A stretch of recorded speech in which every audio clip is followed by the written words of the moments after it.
হযরত ওমর চিন্তা করলেন, এই ঘরের মধ্যে কেন এত রাত্রে চেরাগ জ্বলে? মনে হয় এই ঘরের মধ্যে কোনো আমার জনগণ, আমার রাষ্ট্রের কোনো জনগণ, কোনো পরিবারের লোক এখানে কি পড়ে গেছে, মনে হয় কষ্টে আছে।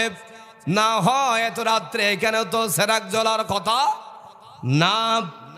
সাথে সাথে উমর রাদিয়াল্লাহু তাআলা আনহু সেখানে গেল। যাওয়ার পরে দেখতেছে ওই ঘরের মধ্যে একজন বুড়ি মহিলা, তার একজন মেয়ে। সেখানে ওই ঘরের মধ্যে তারা গাভী থেকে দুধ দহন করে দুধগুলা সেখানে বোতলের মধ্যে কি করতেছে, ঢুকাচ্ছে। তখন হযরত ওমর রাদিয়াল্লাহু তাআলা আনহু ওই ঘরের বাহিরে দেয়ালের মধ্যে বসে আছেন। তিনি সেখানে